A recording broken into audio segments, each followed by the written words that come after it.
हम और आप गुरु महाराज की सत्ता में बैठकर अपने जीवन को कृतार्थ कर रहे हैं, उस रास्ते की खोज में है हमारा परम कल्याण कैसे हो,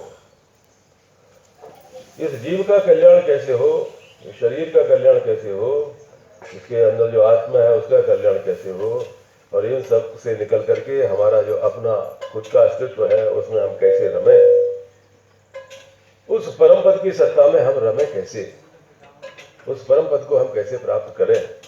परम प्राप्त है ही, परम पद को प्राप्त करने की आवश्यकता नहीं, उसकी कमाई करने की आवश्यकता नहीं, सिर्फ उसको जानना है, सिर्फ उसकी जानकारी हासिल करना है कि आप ये हो। आपको होना नहीं है, आप कहीं से आओगे नहीं, आपके कुछ आना नहीं है, सब पूरा पका पराया जैसा है वैसा है। देखो हम और आप अपने जीवन में कौन कौन से पद को प्राप्त हुए। बाहर के पदों को तो बहुत सारा प्राप्त हुआ, पहले बालक हुआ, फिर जवान हुआ, फिर बुढ़ापा हुआ, और ये जवान और बुढ़ापे के बीच में नाना प्रकार के पदों को हमने प्राप्त किया। पहला पद हमको मिला, हमारा नाम रख दिया, तुम ये हो, तुम्हारी जाति ये है। फिर पढ़ाई लिखाई की है तो कोई इंजीनियर बन गया, तो कोई डॉक्टर बन गया, तो कोई मंत्री बन गया, तो कोई किसान बन गया। ये पद हमें मिले, ये शरीर के पद हैं। ये शरीर के पदों में हम जीते हैं, हमारा पूरा जीवन इसमें जाता है। लेकिन ये सारे पद शरीर के साथ ही समाप्त हो जाते हैं, और शरीर के साथ ही क्या समाप्त होते हैं, आप नित्य आप समाप्त होते हैं। आपके सामने ये परमात्मा की बहुत बड़ा अनुग्रह है कि वो हर वक्त हर दिन तुमको चेतावनी दे रहा है कि तुम ये हो नहीं, तुमको भुला देता है। हम और आप रोज मरते हैं और रोज जीते हैं। जब तुम सपने में और गहरी नींद में चले जाते हो तो तुम्हारा कोई पद वद रहता नहीं। ये अनुग्रह है उस परमात्मा का, वो तुम्हें चेतावनी देता है कि सबल, तुम जिस अहम पद में, जिस अहंकार के पद में, जिस शरीर के पद में तुम जी रहे हो, ये झूठा है, तुम हो नहीं। कितनी बड़ी अच्छी व्यवस्था है, इसमें कोई ध्यान देने की आवश्यकता है क्या? परमात्मा की व्यवस्था है। वो इतना निर्दयी नहीं हो सकता है कि आपको भटकते छोड़ दे। आपको पल पल ज्ञान दे रहा है, हर रोज मरते हो, जब गहरी नींद में चले जाते हो तो तुम्हें होश नहीं रहता कि तुम किधर गए, कहाँ गए। और वो भी परमात्मा का ही अनुग्रह है कि वो तुमको फिर से जगा देता है, तुम जाग जाते हो, फिर उसी अहंकार में आ जाते हो, रोज मिटते हो, रोज बनते हो। तो ये पहला पद जो आपका है वो है आपका अहंकार का पद, अहम का पद। इस पद में सारे जीव जंतु रम रहे हैं, और इस पद में रह करके अपना जीवन चलाना कोई अच्छी बात नहीं है। मानव के लिए तो बिल्कुल ही उत्तम नहीं है। मनुष्य शरीर परमात्मा ने सारी सृष्टियों में 84 लाख योनियों में बहुत उत्तम इसको बनाने के बाद उसने कहा कि अब इसके आगे और कुछ बनाना नहीं, मेरा ही स्वरूप है ये, इससे बड़ा कुछ और कोई दूसरी सृष्टि कुछ करने की जरूरत नहीं, पूरा कर दिया इसमें। तो जिस शरीर के जीवन को खाने पीने की व्यवस्था को करते हैं और रात में सो जाते हो, चले जाते हो, फिर सुबह उठते हो, फिर लगने लग जाते हो, यही तो सब पशु पक्षी जानवर कीड़े मकोड़े यहाँ तक कि वनस्पति ऐसे ही यही कार्य कर रही है।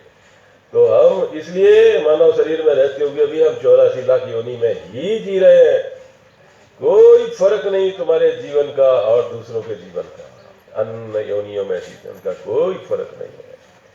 सच में यदि आप उस अपने विवेक जो परमात्मा ने आपको दिया हुआ है, उस विवेक की जागृति से यदि आप जी सकते हो तो इसमें से निकल सकते हो। जैसे कि तुम सपने में सो जाते हो और सपने भयंकर देखते हो और उन सपनों में से जब जाग जाते हो तो मुक्त हो जाते हो, उन सपनों से सब छूट जाता है, वो तुम्हारे साथ रहता नहीं। पशु पक्षी ये चीज कर नहीं सकते हैं, वो भोग योनि में है। वो जो करते हैं जीवन में, इंद्रिया जैसा बोलती है, मन जैसा बोलता है वैसा करते हैं, खाते पीते और सो जाते हैं। पहला पद आपका हुआ अहम पद। हम आपको मोक्ष की तरफ ले जा रहे हैं, तो ज्ञान देखिए आपको क्या क्या होना चाहिए। मोक्ष कोई ऐसी चीज नहीं है वो एकदम आकर के प्रकट हो जाएगी तुमको और आप विमान आएगा बैठ के चले जाओगे, ऐसा कुछ होने वाला नहीं। और यदि होता है तो वो परम पद है नहीं, वो मोक्ष है, वो कुछ और है। आपको अपनी विवेक से, अपनी चेतना से, अपने ज्ञान से ही, जैसे अज्ञान में सो जाते हो तो जब जागते हो तो ज्ञान में होते हो और बोल देते हो अरे झूठा था सपना, जबकि उसमें खूब रोए, खूब कल्पे, खूब हंसे, खूब खेले, भिखारी बने, राजा बने, लेकिन वो सब ऐसे छोड़ देते हो, एक सेकंड में खत्म कर देते हो, पर वो देखते हुए नहीं कि वो सपने में हुआ क्या था। ऐसे ही जिस जागृत अवस्था में हम संसार में जो करते हैं, जब तुम सपने सोते हो तब इसको छोड़ देते हो एक सेकंड में। तो ये सब क्या है, ये शरीर की अवस्थाओं से ऐसा होता है। इसी प्रकार से आप अपने अस्तित्व को जाने, अपने ज्ञान को जानो। पहला पद है अहंकार का पद। इस अहम पद से अब आता है, वो इस अहम पद में दोनों आ गया, शरीर का अहंकार और जीव का अहंकार, दोनों चीजें। आप शरीर है और दूसरा जीव है, फिर चेतन है, फिर ब्रह्म है, फिर परब्रह्म है, और फिर सद्गुरु की सत्ता, ये सब आप में ही है। आप वो सब हो, उस जिस अवस्था में आप होते हैं, उस अवस्था को आप स्वीकार करते हैं और आप वही हो जाते हैं। एक पद से दूसरे पद में जाने के लिए वो आपके शरीरों की अवस्थाओं से आपको उसका ज्ञान होता है। अहम पद आप देख ही रहे हैं और इसको समझाने की जरूरत नहीं। परमात्मा ने यह अनुग्रह करके तुमको नींद जैसी, सपने जैसी चीज जो दी है, वो आपको चेतावनी है और आपको सबको, तो देखो भाई तुम ये नहीं हो, तुम रोज मरते हो और इसी तरह से मरते मरते एक दिन ऐसे सोओगे कि फिर कभी उठोगे ही नहीं, पूरे चले जाओगे।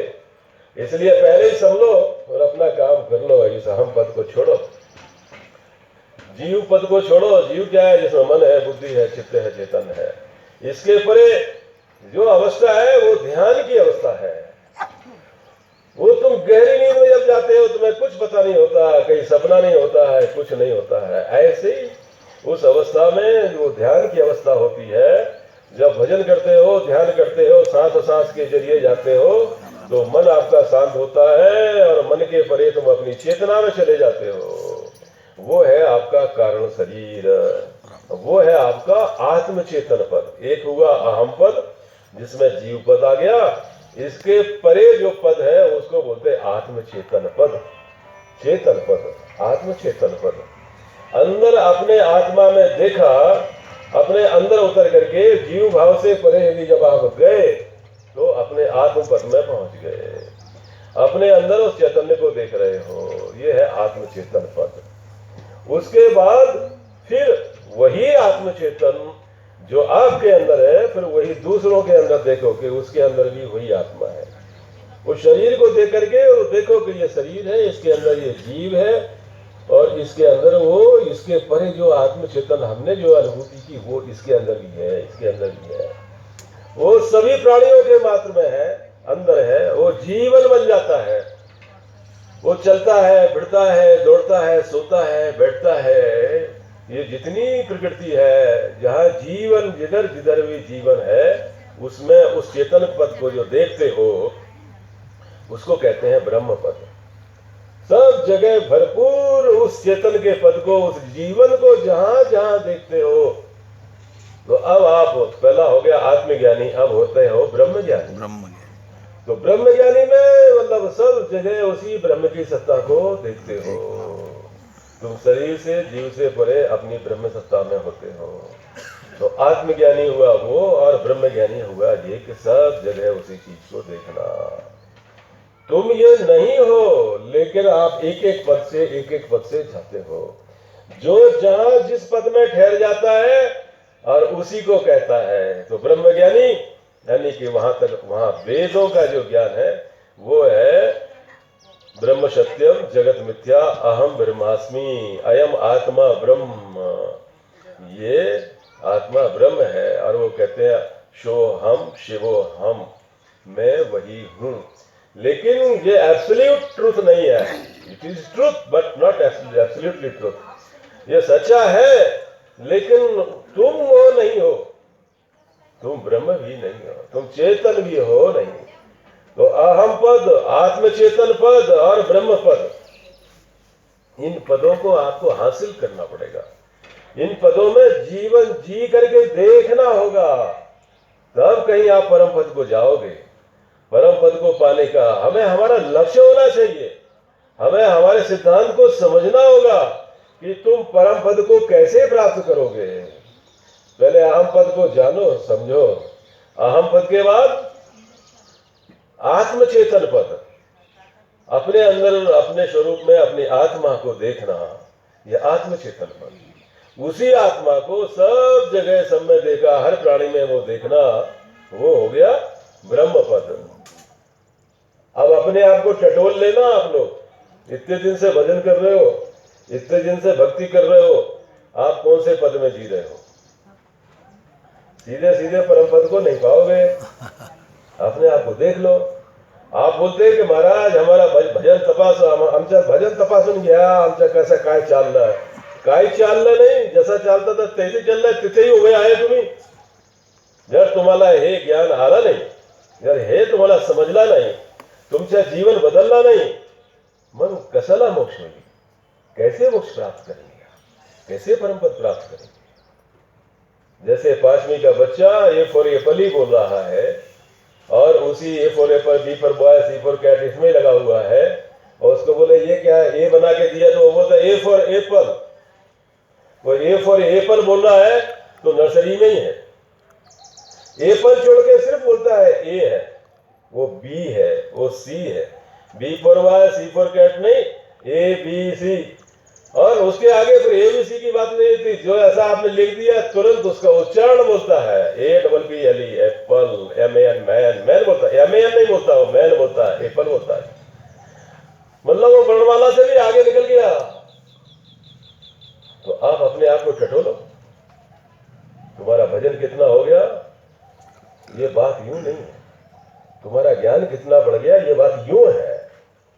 भजन का मतलब भजन से, ध्यान से उस पद में पक्का होने की रीत है कि तुम कन्फर्म हो जाते हो, फिर बदलते नहीं हो। ज्ञान का पद यह है कि ज्ञान कभी आता है, कभी जाता है। अज्ञान से ज्ञान को ढका जा सकता है, लेकिन भजन और ध्यान की सत्ता का यह बल होता है कि तुम उसमें ठहरते हो, फिर तुम्हें कोई डिगा नहीं सकता है। पक्के हो जाते हो, प्रैक्टिकल में हो जाते हो। तो भजन से, ध्यान से कैसे? जब तुम जीव से राम राम कर रहे हो तो अहम पद में हो। जब श्वास में आप चले जाते हो तुम्हारा भजन, तो तुम चेतन पद में हो। जब आप त्रिकुटी में अनंतनाद को सुनते हो तो ब्रह्म पद में हो।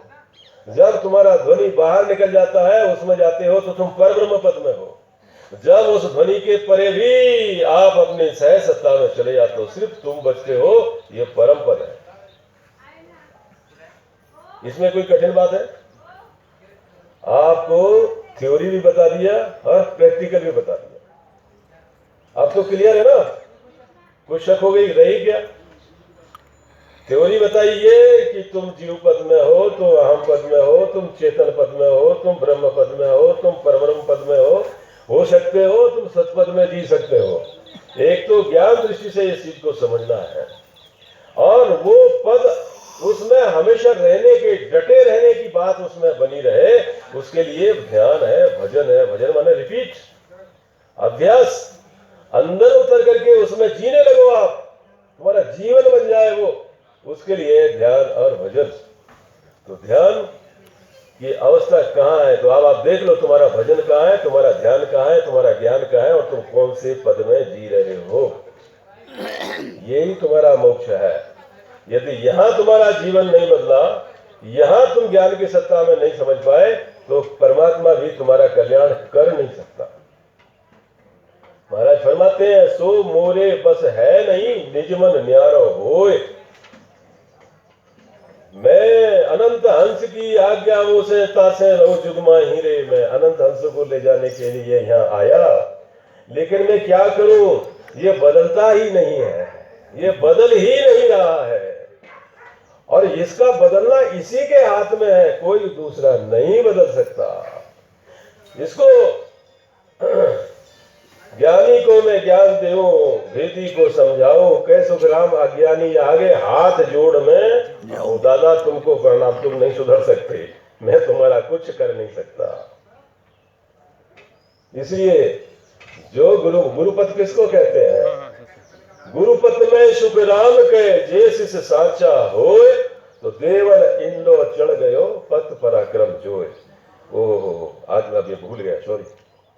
मैं शुरुआत दरिया साहब के हरजत से करना चाहता था और ज्ञान की धारा में बह गया हूं। तो ये तुम्हारे पद हैं। आइए, राम जी का पद क्या है, परमात्मा है कौन, उसको समझे, उसकी स्तुति में, उसके ज्ञान में, उसके ध्यान में उसको रमें। उसके बाद फिर से कथा आगे शुरू करेंगे। तो देखिए